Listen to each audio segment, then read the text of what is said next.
कल रात एक ऐसा वाक्य हुआ जिसने मेरी जिंदगी के कई पहलू को छू लिया। करीब 7 बजे होंगे, शाम को मोबाइल बजा। उठाया तो उधर से रोने की आवाज आई। मैंने शांत कराया और पूछा कि भाभी जी आखिर हुआ क्या है। उधर से आवाज आई, आप कहाँ हैं और कितनी देर में आ सकते हैं। मैंने कहा, आप परेशानी तो बताइए और भाई साहब कहाँ हैं। माताजी किधर हैं? आखिर हुआ? उधर से केवल एक रट की, आप आ जाइए। मैंने आश्वासन दिया कि कम से कम 1 घंटा पहुंचने में लगेगा। जैसे तैसे पूरी घबराहट में मैं पहुंचा। देखा तो भाई साहब, हमारे मित्र जो जज हैं, सामने बैठे हुए हैं। भाभी जी का रोना चीखना कर रही हैं। 10 साल का बेटा भी परेशान है और 8 साल की बेटी भी कुछ नहीं कह पा रही है। मैंने भाई साहब से पूछा कि आखिर क्या बात है। भाई साहब कोई जवाब नहीं दे रहे थे। फिर भाभी जी ने कहा, ये देखिए तलाक के पेपर ये कोर्ट से तैयार करके लाए हैं। मुझे तलाक देना चाहते हैं। मैंने पूछा, ये कैसे हो सकता है? इतनी अच्छी फैमिली है, 2 बच्चे हैं, सब कुछ सेटल है। प्रथम दृष्टि से मुझे लगा ये मजाक है, लेकिन मैंने बच्चों से पूछा, दादी किधर हैं? बच्चों ने बताया, पापा ने उन्हें 3 दिन पहले नोएडा के विद्या आश्रम में शिफ्ट कर दिया है। मैंने घर के नौकर से कहा, मुझे और भाई साहब को चाय पिलाओ। कुछ देर में चाय आई। भाई साहब को बहुत कोशिश की चाय पिलाने की, लेकिन उन्होंने नहीं पी और कुछ ही देर में वो एक मासूम बच्चे की तरह फूट फूट कर रोने लगे। बोले, मैंने 3 दिन से कुछ भी नहीं खाया है। मैं अपनी 62 साल की माँ को कुछ लोगों के हवाले करके आया हूँ। पिछले साल से मेरे घर में उनके लिए इतनी मुसीबतें हो गई हैं कि पत्नी भाभी जी ने कसम खा ली कि मैं माँ जी के ध्यान नहीं रख सकती। ना तो वो उनसे बात करती थी और ना ही मेरे बच्चे बात करते थे। रोज मेरे कोर्ट से आने के बाद माँ खूब रोती थी। नौकर तक भी अपनी मनमानी से व्यवहार। माँ ने 1 सप्ताह पहले बोल दिया, बेटा तू मुझे ओल्ड एज होम में शिफ्ट कर दे। मैंने बहुत कोशिशें की, पूरी फैमिली को समझाने की, लेकिन किसी ने माँ से सीधे मुंह बात नहीं की। जब मैं 2 साल का था तब पापा की मृत्यु हो गई थी। दूसरों के घरों में काम करके मुझे पढ़ाया, मुझे इस काबिल बनाया कि आज मैं जज हूँ। लोग बताते हैं माँ कभी दूसरे के घरों में काम करते वक्त भी मुझे अकेला नहीं छोड़ती थी।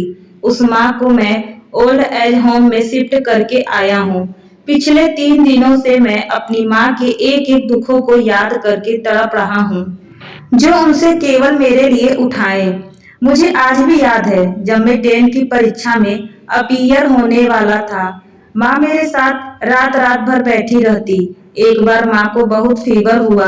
मैं तभी स्कूल से आया था। उसका शरीर गर्म था, तड़प रहा था। मैंने कहा, माँ तुझे फीवर है? हंसते हुए बोली, अभी खाना बना रही थी इसीलिए गर्म है। लोगों से उधार मांगकर मुझे दिल्ली विश्वविद्यालय से LLB तक पढ़ाया। मुझे ट्यूशन तक नहीं पढ़ाने देती थी। कहते कहते रोने लगी और बोले, जब ऐसी माँ के हम नहीं हो सकते तो हम अपने बीवी और बच्चों के क्या होंगे कि कहीं मेरा टाइम खराब ना हो जाए। कहते हम जिनके शरीर के टुकड़े हैं, आज हम उनको ऐसे लोगों के हवाले कर आए जो उनकी आदत, उनकी बीमारी, उनके बारे में कुछ भी नहीं जानते।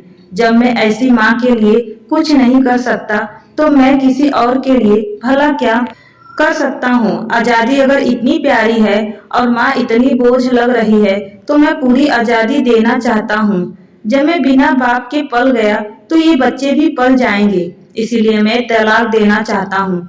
सारी प्रॉपर्टी इन लोगों के हवाले करके उस ओल्ड एज होम में रहूंगा। कम से कम मैं माँ के साथ रह तो सकता हूँ। और अगर इतना सब कुछ करके माँ आश्रम में रहने के लिए मजबूर है तो एक दिन मुझे भी आखिर जाना ही पड़ेगा। माँ के साथ रहते रहते आदत भी हो जाएगी। माँ की तरह तकलीफ तो नहीं होगी। जितना बोलते उससे भी ज्यादा रो रहे थे। बातें करते करते रात के 11:30 हो गए। मैंने भाभी जी के चेहरे को देखा। उनके भाव भी प्रायश्चित और गिल्टी से भरे हुए थे। मैंने ड्राइवर से कहा, अभी हम लोग नेवडा जाएंगे। भाभी जी और बच्चे हम सारे लोग नेवडा पहुंचे। बहुत ज्यादा रिक्वेस्ट करने पर गेट खुला। भाई साहब ने उस गेट कीपर से कहा, पैर पकड़ के लिए बोले, मेरी माँ है, मैं उसको लेने आया हूँ। चौकीदार ने कहा, क्या करते हो साहब? भाई साहब ने कहा, मैं जज हूँ।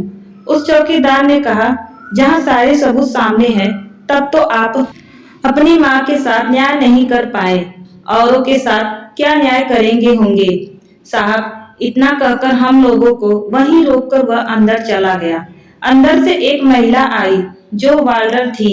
उसने बड़े कातर शब्दों में कहा, 1 बजे रात को आप लोग ले जाके कहीं मार दे तो मैं ईश्वर को क्या जवाब दूंगी? मैंने सिस्टर से कहा, आप विश्वास करिए, ये लोग बहुत बड़े पश्चाताप में जी रहे हैं। अंत में किसी तरह उनके कमरे में ले गई। कमरे में जो दृश्य था उसको कहने की स्थिति में मैं नहीं हूँ। केवल एक फोटो जिसमें पूरी फैमिली है, और वो भी माँ जी के बगल में, जैसे किसी बच्चे को सुला रखा है। मुझे देखी तो उनको लगा कि बात ना खुल जाए, लेकिन जब मैंने कहा हम लोग आपको लेने आए हैं, तो पूरी फैमिली एक दूसरे को पकड़ कर रोने लगी।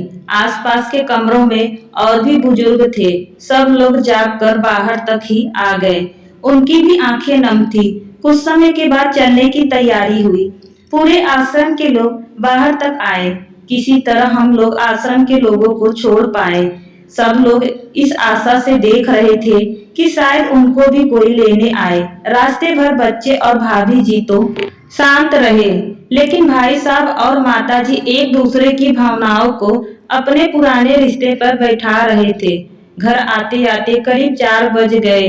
भाभी जी भी अपने खुशी की चाबी कहाँ है ये समझ गई थी। मैं भी चला दिया, लेकिन रास्ते भर वो सारी बातें और दृष्टि घूमते रहे।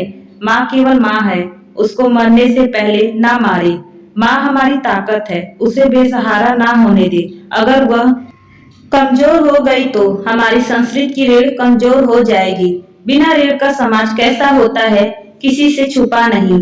अगर आपकी परिचित परिवार में ऐसे कोई समस्याएं हो तो उसको ये जरूर पढ़ाएं। बात को प्रभावी ढंग से समझाएं। कुछ भी करे, लेकिन हमारी जननी को बेसहारा बेघर ना होने दे। अगर माँ की आंख से आंसू गिर गए तो ये कर्ज कई जन्मों तक रहेगा। यकीन मानना सब होगा तुम्हारे पास, पर सुकून नहीं होगा। सुकून सिर्फ माँ के आंचल में होता है। उस आंचल को बिखरने मत देना। इस मार्मिक दास्तान को खुद भी पढ़िए और अपने बच्चों को भी पढ़ाइए, ताकि पश्चाताप ना करना पड़े। तो दोस्तों, आपको यह कहानी कैसी लगी नीचे कमेंट बॉक्स में हमें जरूर बताइएगा। अच्छी लगी हो तो हमारे चैनल को सब्सक्राइब और वीडियो को लाइक शेयर करना मत भूलिएगा। धन्यवाद।